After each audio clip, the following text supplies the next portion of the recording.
Hello, everybody, and welcome to the second episode of the Creative Insider, a podcast that will help you succeed in every creative field. Hello, and welcome. This is me, your host, Georgi Lishtarsky, and the topic of the today episode are S.O.Ps. For those, the one who do not know yet, S.O.P stands for Standard Operating Procedure. You'll be guessing what does that has to do with creativity. Well, let me explain you by telling you a story starting from the beginning of my studies. So when I was a student, I have started each semester full of good intentions. I was always telling myself, this semester I will not procrastinate, I'll be very productive and very well organized. I will follow all the classes, do all the assignments on time, little by little, and in a very well programmed way. Basically, I was telling myself that this time I'll be very disciplined, and if you have asked any of my university mates, have had the same mindset and intentions. Guess what happened?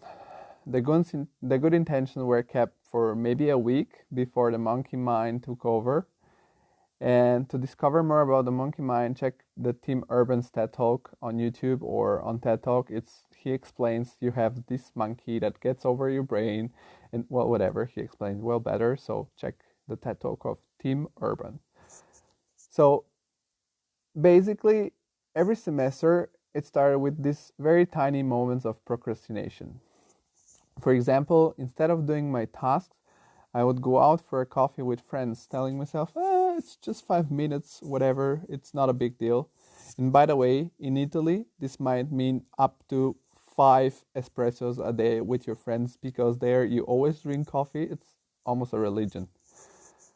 So then after my day, I went home, and instead of sitting down, opening my laptop, start doing my projects, drawing on my CAD software, I would sit and open my laptop, but I would just watch one more funny YouTube video, and ending up 4 hours later watching some Justin Bieber music video. Yeah, I'm a little ashamed of me and I feel bad for me, but whatever. Every little postponement created this little pile of things to do, and at the end of the semester, all these little piles generated a mountain of tasks for me to do. It was incredible. There was so much to do at the end of the semester. And then it's when I get panicked. The panic just kicked in, and I would have started getting my ass at work so hard. I would execute relentlessly all my tasks, days and nights, sometimes even several days in a row without any sleep. This was very awful, I will tell you. It was frustrating. In the end, I would succeed in passing my exams, and if you want, the results weren't even that bad, but the struggle was really huge. Everything was done in the last second. I needed to print my layouts multiple times, and still ending up noticing some small mistakes, which I could have avoided just by reviewing my work in a better way, in a more calm way, in a more controlled way. My social life was over, non-existent. Consequently, I was frustrated. And when the exams were finally over, we would sit together with my university friends, celebrate the end of the semester, and almost all of us would say something like, yeah, people, I need to clean my desktop and put some order in my laptop, in my computer. It's just a chaos. If you check in some architectural memes pages on social media, you will always find this funny screenshot of the desktop full of icons of some architectural students with the same file called Final, Final 1, Final 2, or Final, or Final 3. Really, now it's Final. So it's just a very common joke in the architectural field. So I was thinking, why did it always happen? Why every single time we ended up in this situation? I think this is because when you're creating something which is fruit of your imagination, there is no clear outcome. Nobody tells you how a song should sound to be good. Nobody tells you how the colors of your artwork should look like. There are no fixed rules about how to make a beautiful building. I don't want you to get me wrong. Of course, there are some rules in these fields. let's say you're a musician, you have metrics. If you're a designer, you have proportions. If you're a writer, you have grammatic. But still, the possible outcomes of your work are infinite. This gets creatives overwhelmed, and instead of figuring out how to solve this puzzle, they just end up taking the path of least resistance, doing something easy like drinking a bunch of coffees with your friends or consuming media instead of creating something yourself. During my third year of university, as I mentioned in the intro episode already, I started this job as an intern in an architectural firm. It was just 20 hours a week, but that meant I had 20 hours less to finish my projects and assignments for university. And believe me, 20 hours a week are an infinity time when you just need to finish your assignments by doing night shifts already. It was a nightmare. In the beginning, I will tell you honestly, it was a big nightmare. My life was nothing but study and work. Just office, university, nothing else. So, but how with time the things would slowly transition. So they will slowly change. And the last semester of my studies, I've done probably the best projects in my student life. I haven't put even a single night shift and still work beside my studies. So how was that possible? That was possible thanks to something I have learned unconsciously maybe from the professional world. So let's say you're working as a professional in any creative field, freelancer or employed, it does not matter. When you're a professional, you get paid and you have a limited amount of time to deliver the product of your creation. So you have a deadline, you have a limited amount of days before deadline, and each day you have at your disposition more or less the standard 9 to 5, 8-hour workday. But what does that mean? That you do not deliver or deliver a bad product if you don't get inspired until your deadline, or you need to do night shifts in the last moment? Of course not. So how can you boost your creative process? Well, simply by standardizing all those procedures that are recurring during the creative process of each of your projects. So usually when you join an organization, there are already a set of S.O.P set for you to follow. But what happens when you are starting from zero? So, you can start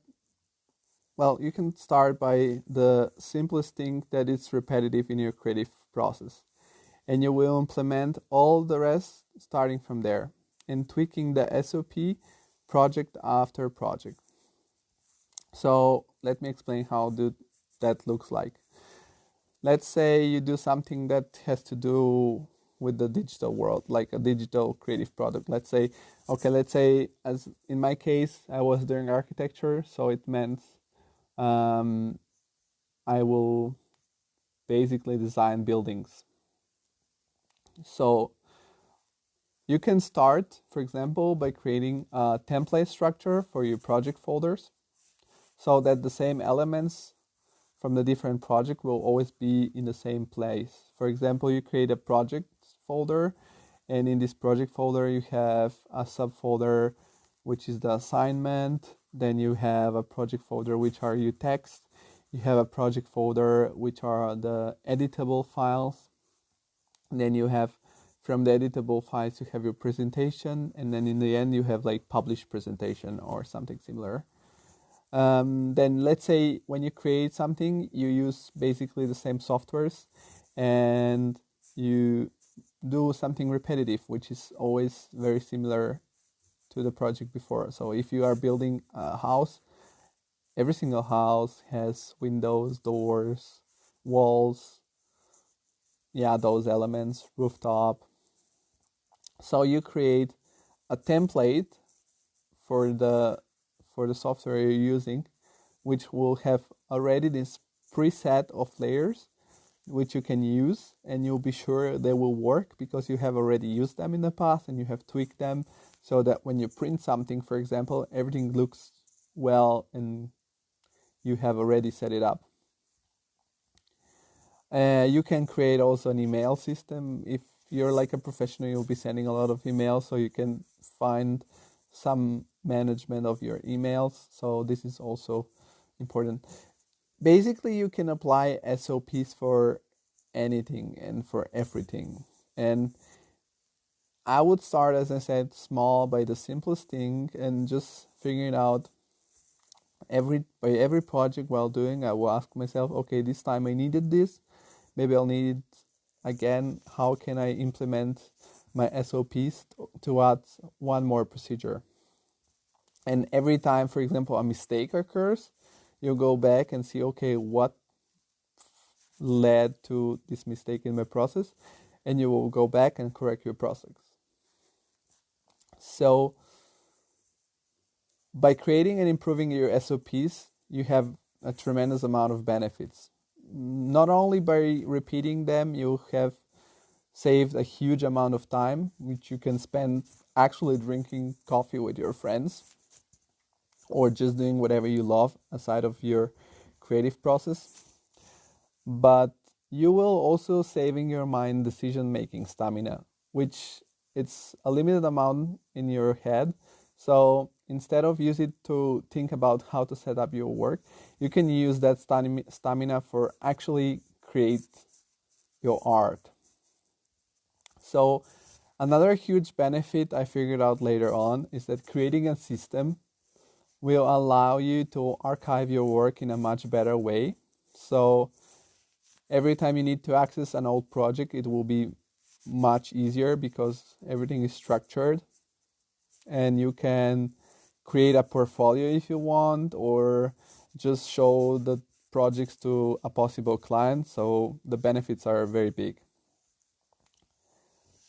And last but not least, if you create those S.O.Ps in an early stage of your creative career, and let's say you decide to start up a company, you will have a set of S.O.Ps which are ready, which you can use, and you can let them be used from your collaborators or employees. So yeah, basically this is it about S.O.Ps. I hope it was helpful, and I hope you can start creating your own S.O.Ps. So I'm working on improving the show and make it better episode by episode and create a useful platform for creative people. I hope you liked it. I thank you for all the feedback I got after the first episode. If you have any further questions about S.O.Ps, don't hesitate. You can contact me on the usual social media channels. So go to Instagram. Instagram is at TCI Podcast. You can go to the Facebook page. It's the Creative Insider. You can check the LinkedIn page, also the Creative Insider. And I was thinking on this one, I'll make it possible to download my template of my project folder so you can see how it looks like, get an idea, maybe get inspired, start from there. And then for the rest of us, if you press like on Instagram or Facebook, you can contact me. I'll send you a link to Dropbox to download my template, or you can ask me any questions. I will be very happy to answer all of you. In addition, some further information about the show.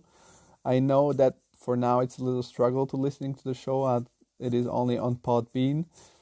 I have submitted the show to the main podcasting platforms, so it soon will be available on Apple Podcasts and Google Podcasts. I hope you found helpful my episode. I hope you like the format, and thanks for listening. Thank you for your feedback again. You're giving me a lot of feedback. I like it. I love it. I'm trying to get better. And I'll see you next week when the subject of the episode will be how to overcome that fear of releasing your work. So that was it for this weekend. Thank you, everybody. Start a good week with the Monday. On Monday. Start this good week on Monday. So that was it. Thank you. Thank you for listening. Thank you for the feedback. You're giving me a lot of feedback. I love it. I will see you next week when we will be talking about how to overcome the fear of releasing your work, how to overcome that fear of showing your art to other people. And yeah, that was it. So this is it. Have a good start of the week. Have a nice Monday. See you next week. Georgi out.